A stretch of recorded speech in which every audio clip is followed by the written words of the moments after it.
Phyllis drops the bombshell that destroys Jack forever. Victor's shocking team-up. On the next explosive episode of The Young and the Restless, Genoa City trembles as secrets detonate with consequences no one can contain. The drama ignites at Jabot, where Jack Abbott has been riding high after what he believed was a strategic victory over Victor Newman. Confident, composed, and convinced he finally outmaneuvered his lifelong rival, Jack is blindsided when Phyllis Summers storms into his office with a look in her eyes that signals pure devastation. This isn't one of her usual emotional outbursts. This is calculated. This is nuclear. And when she opens her mouth, the words she delivers don't just shake Jack's world, they shatter it beyond repair. Phyllis reveals that during the height of Jack's recent business war, she uncovered information that he desperately hoped would never resurface. Evidence tying Jabot's newest pharmaceutical venture to a suppressed clinical report from years ago, one that suggests dangerous side effects were deliberately buried to fast-track approval. Jack freezes. He insists it's impossible, claims he had no knowledge of any wrongdoing, but Phyllis doesn't back down. She tells him the documentation bears his electronic authorization code. Whether he remembers signing off on it or not doesn't matter. The paper trail is real, and if it goes public, Jack won't just lose his company. He could lose everything. What makes the bombshell even more devastating is Phyllis's motive. She admits she didn't initially plan to expose him. In fact, she tried to protect him. But after discovering that Jack kept secrets from her, particularly about his quiet meetings with Nikki, she decided she was done being the loyal soldier. Phyllis is tired of being the woman who cleans up other people's messes while sacrificing her own credibility. Her voice shakes as she tells Jack she loved him once, but she will not go down with him. The betrayal cuts deeper than any business loss. Jack's face crumbles as he realizes this isn't just corporate sabotage, it's personal devastation delivered by someone who once swore she'd stand by his side no matter what. Meanwhile, across town at Newman Enterprises, Victor Newman senses blood in the water. Ever the tactician, Victor has been monitoring Jabot's instability for weeks. When discreet whispers reach him about a potential compliance scandal, he doesn't hesitate. In a twist that shocks even his closest confidants, Victor approaches an unlikely ally, Phyllis herself. Their meeting is secretive, intense, and layered with years of mutual distrust. Phyllis knows Victor has used her before. Victor knows Phyllis is unpredictable. Yet both recognize an opportunity too powerful to ignore. Victor proposes a strategic alliance. He will protect Phyllis from any legal fallout tied to the documents in exchange for one thing: exclusive access to the evidence before it goes public. Victor wants leverage. He wants Jack cornered. And he wants to be the one holding the detonator. The alliance sends shockwaves through Genoa City's inner circle. When Nikki learns of Victor's involvement with Phyllis, she is horrified. She warns him that aligning with someone as volatile as Phyllis could backfire spectacularly. Victor dismisses her concerns, insisting that business requires bold moves. But beneath his icy confidence lies a flicker of something deeper. This isn't just about corporate gain. Victor has never truly forgiven Jack for past humiliations. This is personal vengeance wrapped in strategic brilliance. Back at Jabot, Diane senses something is terribly wrong. Jack's withdrawn demeanor and sudden emergency board meeting raise red flags. When she confronts him privately, he hesitates before confessing fragments of the truth. Diane is stunned. She questions how such a damaging oversight could occur under his leadership. Jack insists he was manipulated, possibly hacked, but the doubt lingers in Diane's eyes. Trust, so carefully rebuilt between them, begins to fracture. For Diane, this isn't merely about corporate scandal. It's about whether the man she fought so hard to reunite with is capable of deception on a scale she never imagined. Kyle Abbott finds himself caught in the crossfire. As co-CEO, he's forced to answer investor questions without knowing the full story. When he overhears whispers linking his father to misconduct, Kyle confronts Jack with raw frustration. He demands honesty. Jack's inability to provide immediate clarity shakes Kyle's faith in him. The generational divide widens as Kyle considers drastic measures to protect the company, even if it means sidelining his own father. Phyllis, meanwhile, wrestles with her conscience. Though outwardly fierce, she is internally conflicted. Destroying Jack wasn't part of her original plan. She wanted accountability, yes, but not annihilation. Yet as she sits across from Victor reviewing the documents, she realizes the wheels are already in motion. Victor's legal team begins drafting contingency strategies. Anonymous tips are prepared. Media outlets are subtly alerted. The machine is turning, and stopping it now would require a confession that could implicate her as well. As rumors leak to the press, Genoa City erupts. Headlines question Jabot's ethics. Share prices plummet. The board demands immediate answers. Jack stands before them, shoulders squared, vowing transparency while privately scrambling to identify whether he truly authorized the report or was framed. Suspicion creeps toward Billy, who has clashed with Jack repeatedly and may have had motive to undermine him. But evidence remains circumstantial. The true mastermind, if there is one, remains hidden in the shadows. In a climactic confrontation, Jack corners Phyllis in the Grand Phoenix. The emotional intensity is palpable. He asks her directly, "Did you bring this to Victor?" Her silence speaks volumes. When she finally nods, Jack's heartbreak is visible. He tells her she didn't just betray him, she destroyed a legacy built by his father. Phyllis fires back that legacies built on secrets deserve to fall. The exchange is raw, devastating, and definitive. There is no going back. Victor watches from afar as the chaos unfolds precisely as he anticipated. Yet even he is surprised by how quickly events spiral. Regulatory agencies announce an official investigation. Federal auditors arrive unannounced at Jabot. Investors threaten lawsuits. The pressure mounts.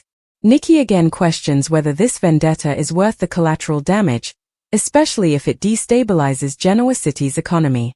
Victor remains resolute, but cracks begin to show. The episode crescendos with a shocking twist. Forensic analysis of the authorization code reveals it may have been duplicated using an internal override system, one accessible only to a handful of senior executives. The implication is clear. Jack might not be guilty after all. Someone inside Jabot could have orchestrated the entire scheme, framing him while leveraging Phyllis's discovery to ignite the scandal. As Jack absorbs this revelation, a new fire ignites within him, not of defeat, but of determination. Phyllis, realizing she may have been manipulated, feels the weight of unintended consequences. If Jack is innocent, she handed Victor ammunition that could devastate an entire company and countless employees, based on incomplete information. The gravity of her decision settles heavily on her shoulders. For the first time, uncertainty replaces her defiance. The final moments leave viewers breathless. Victor receives a cryptic message, "You're not the only one playing this game." His expression darkens, hinting that an even larger force may be at work. Jack stands alone in his office, staring at his father's portrait, vowing to uncover the truth no matter the cost. And Phyllis, torn between pride and regret, must decide whether to double down, or attempt the impossible and undo the damage she's unleashed. In true The Young and the Restless fashion, alliances shift, loyalties crumble, and power proves more intoxicating than love. The bombshell may have dropped, but the fallout is only beginning. The fallout from Phyllis's stunner continues to ripple through every corridor of power in The Young and the Restless, and what began as a targeted strike against Jack Abbott snappily evolves into a citywide reckoning. By the coming morning, Genoa City feels different, tense, vigilant, electric with enterprise. The business runners are ablaze with captions questioning Jabot's integrity, while social media buzzes with amateur investigators anatomizing every commercial form from the once decade. For Jack, the extremity is no longer theoretical. It's immediate, suffocating, and deeply particular. Inside Jabot's superintendent suite, exigency meetings stretch into marathon strategy sessions. Legal counsel outlines worst-case scripts, non-supervisory forfeitures, civil suits, shareholder revolutions. Each possibility lands like a hammer blow. Jack listens, jaw tight, as attorneys explain how the duplicated authorization law could either exculpate him or plunge him deeper into dubitation. If investigators interpret it as an attempt to produce presumptive deniability, the nuance is intimidating. One specialized interpretation could save his name.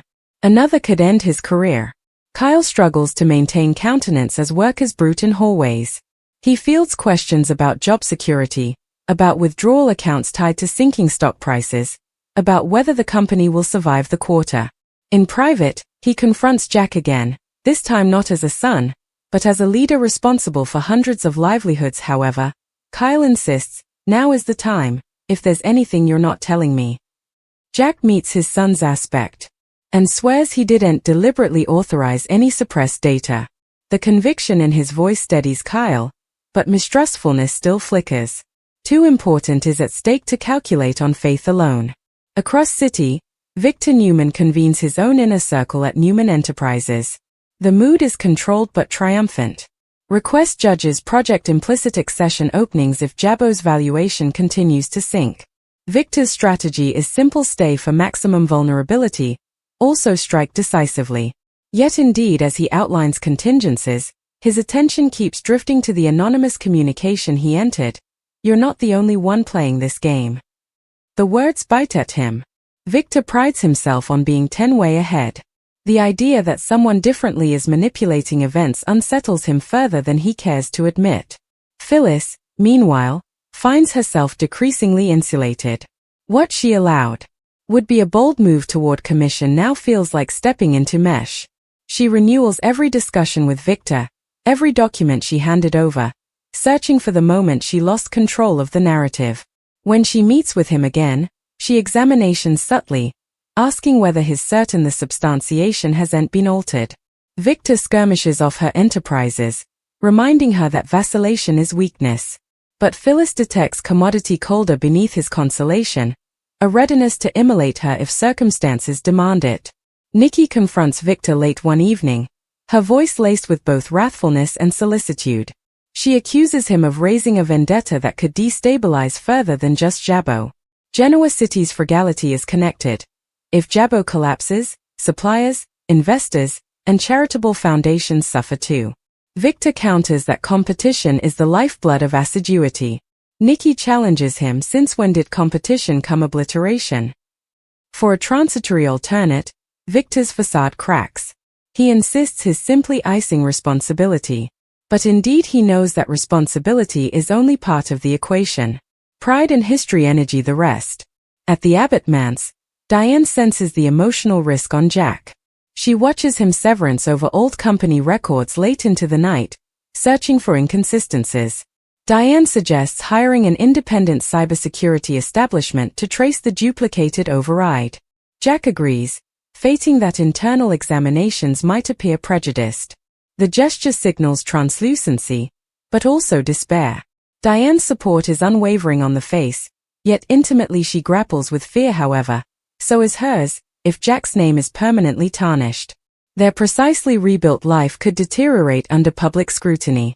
The independent forensic platoon begins its work, anatomizing Garsong logs and access points. What they uncover complicates matters further. The override system was penetrated ever during a conservation window months ago. The IP address traces back to a shell pot with ties to multiple transnational realities. The complication suggests commercial spying rather than internal sabotage. Jack feels a swell of exculpation, but also dread. However, the conspiracy could be far larger than he imagined, if an outside force orchestrated this. Phyllis receives a nipping phone call from an unknown number. The malformed voice congratulates her on lighting the match, and warns her not to dig too deeply into the override trail. The recrimination is clear: she was a pawn. Shaken, she considers going to Jack with the information but hesitates, apprehensive that he may not believe her intentions are pure. The weight of guilt presses harder. For maybe the first time in times, Phyllis questions whether her instinct to seize control has led her into someone differentless trap. Kyle and Billy clash over strategy during a tense board session. Billy advocates for aggressive translucency, intimately admitting the disquisition while emphasizing cooperation. Kyle worries that similar openness could accelerate shareholder fear. The debate reveals deeper crevices within the Abbott leadership.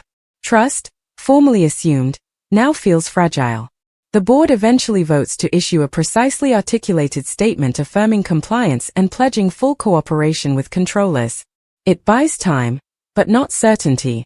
Victor's judges uncover an interesting detail: the shell pot linked to the override has fiscal ties to a biotech incipiency contending with Jabot's newest product line. The incipiency lately lost an economic contract after Jabot secured non-supervisory blessing. The timing is suspicious. Victor considers participating the intel with Jack, not out of altruism, but because a larger adversary threatens request stability. Yet revealing the information would weaken his influence. He hesitates, calculating pitfalls versus prices. Phyllis eventually seeks out Jack, chancing him alone in the Jabot lab where the controversial product was developed. The sterile terrain contrasts sprucely with the emotional intensity between them. She confesses about the anonymous call and the remote override substantiation. Jack listens, cautious but attentive. When she admits she may have been manipulated, his wrathfulness softens slightly. He doesn't vindicate her. Her alliance with Victor still cut deeply, but he recognizes that the real adversary may lie away. The discussion marks the first fragile step toward collaboration.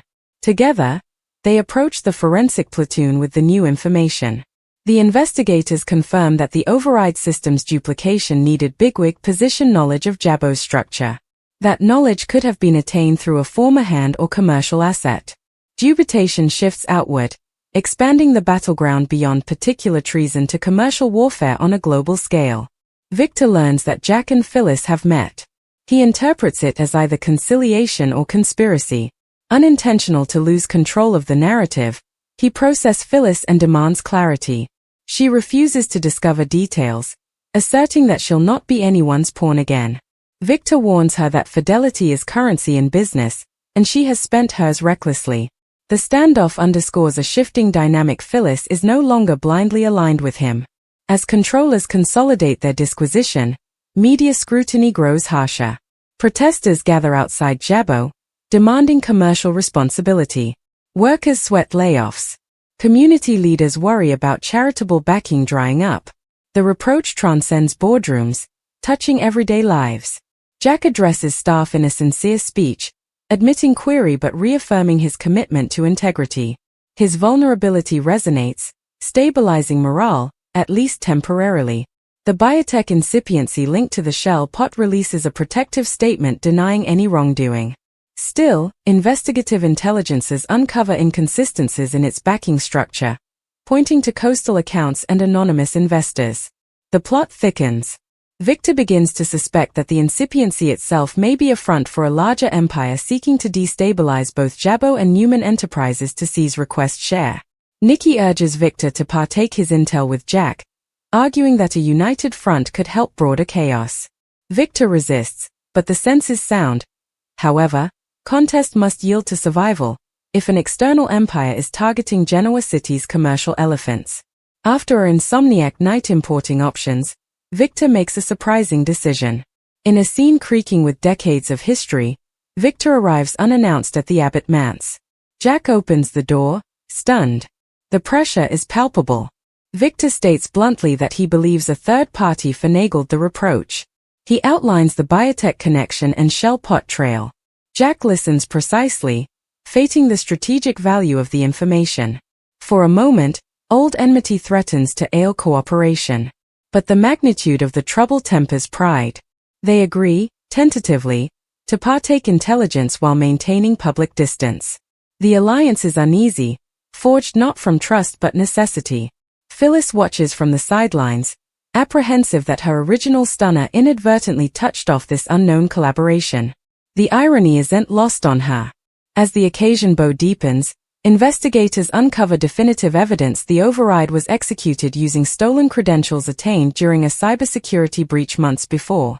The breach was no way detected because it exploited outdated firewall protocols. Responsibility shifts down from purposeful misconduct towards systemic vulnerability. Jack feels vindicated but recognizes that oversight failures still fall under his leadership. Controllers advertise primary findings suggesting no deliberate repression of clinical data by Jabot directors. Relief wetlands over the company but the damage to character lingers. Share prices stabilize, though not completely recovered. Suits are downgraded. Workers breathe easier. Yet the palm is bittersweet. Jack confronts Phyllis intimately, admitting that while she was misled, her decision to mate with Victor nearly destroyed him. Phyllis accepts responsibility, gashes glistering as she admits her need for control clouded her judgment. Their relationship remains shattered, maybe irrecoverable, but a measure of collective understanding returns. Victor, having verified the external trouble, initiates countermeasures against the Shadow Empire. His strategic brilliance